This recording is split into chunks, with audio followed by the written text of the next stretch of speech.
Hey everybody, welcome to Pop Culture Philosophers. I'm Rockin Robbie Billups, and it's time for the weekly pop culture wrap-up.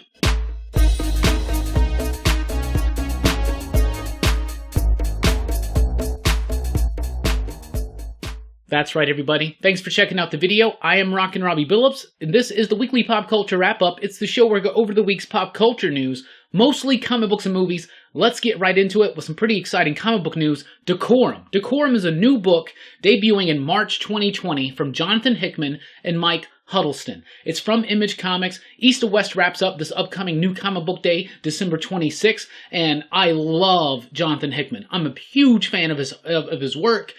Pax Romana, Nightly News. Nightly News we covered in Comics Revisited already this year, so lots of fun stuff with Jonathan Hickman. Mike Huddleston, his art style is really going to bring something unique and different to this book. I'm really excited. What's the book about? It's about a world of assassins or something like that. One of the greatest assassins also happens to have the best manners. I don't know. That's a really vague solicitation, but I don't care. It's Hickman. It's Hickman doing creator-owned work.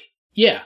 We need Dying and the Dead to come back. We need more Black Monday murders. Where's that Frontier book that was announced years ago? Whatever. East to West is wrapped up. Also, where's Manhattan Projects? Anyway, East to West is wrapping up, so Jonathan Hickman's going full steam ahead with Decorum. Anytime Hickman is joined by an artist of this talent on a creator-owned project, which is pretty much all of his books, I'm down for it. I'm super down. I love the cover. I love the design element. It looks very Hickman-y, so I'm very excited. What do you think? Let me know in the comments down below. That comes out from Image in March 2020. Also in March from Dark Horse, Starship Down. Starship Down is a new sci-fi book. It's written by Justin Giampaoli.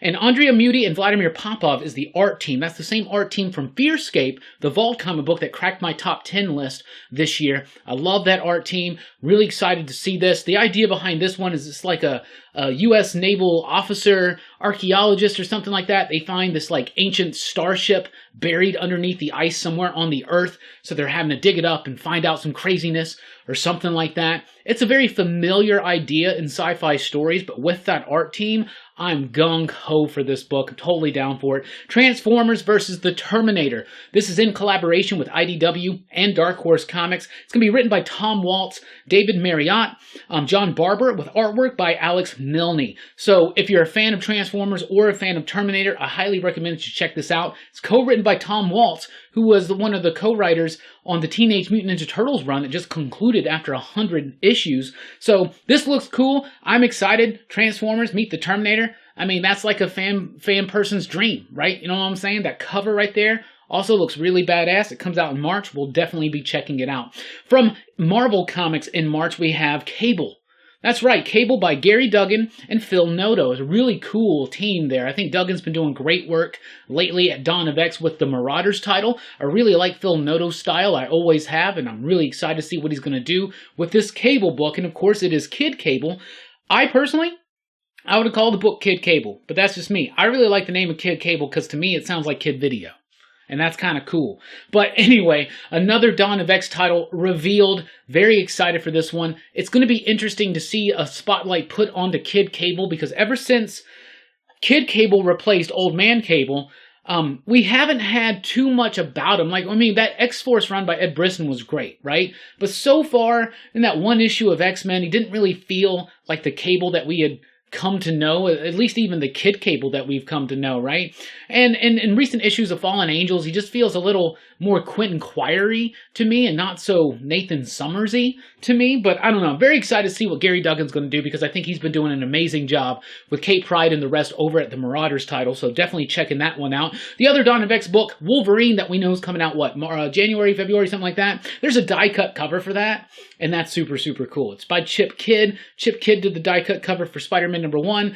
I am so happy that die-cut covers are back. I love them. I know it's a gimmick. I know it's silly. I know it's a relic from the 90s, but so am I, and I absolutely love that stuff, so I'm eating this up, and it reminds me of another Wolverine cover that sold a crap ton of issues. So maybe this will do the same. Anyway, do you guys remember that cover? I have like 3 copies of that, all from when I was a kid.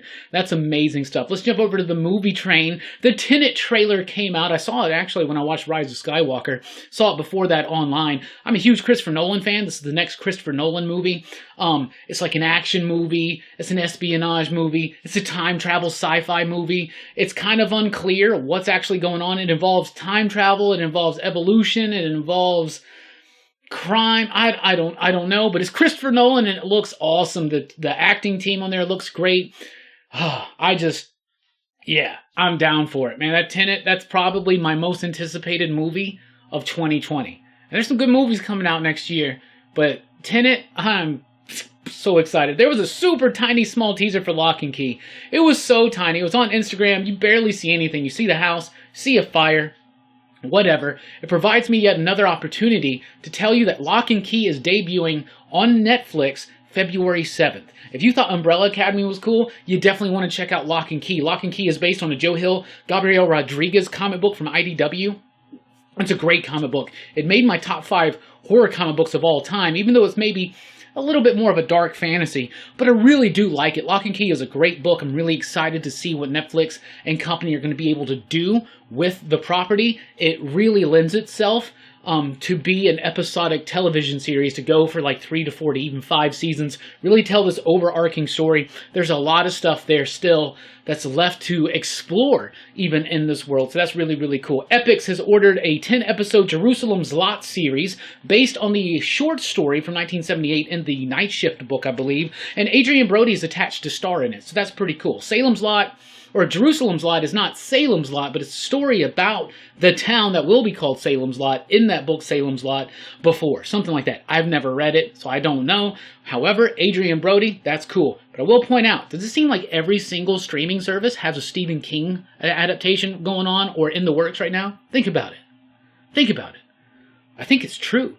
He-Man and the Masters of the Universe, Revelation or whatever, we already knew that was coming at Netflix, but Netflix is also doing another He-Man and the Masters of the Universe 3D animated series. That's going to debut, I think, in 2020. That just got announced this week. Kevin Smith's the one doing the 2D animated one. This is going to be a 3D animated one. Maybe it's too much He-Man all at once, but I don't know. Is there such a thing as too much He-Man and the Masters of the Universe all at once?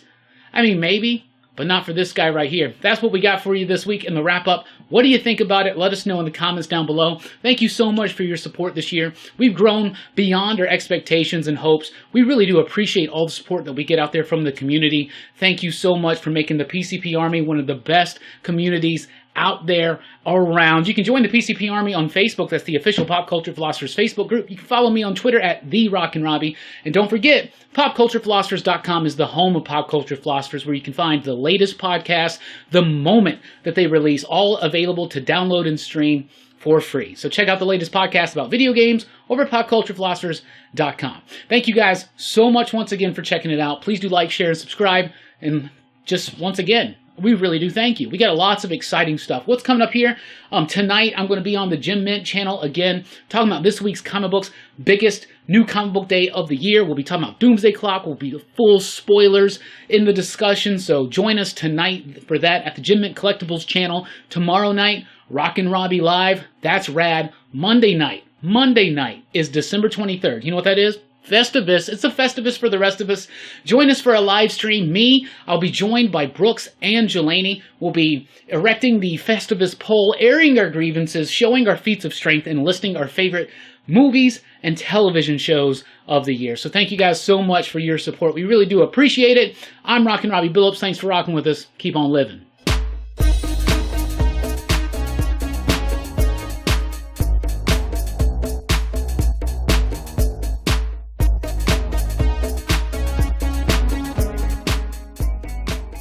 Hey everybody, welcome to Pop Culture Philosophers. I'm Rockin Robbie Billups, and it's time for the weekly comic book review. No, it's not. Fuck.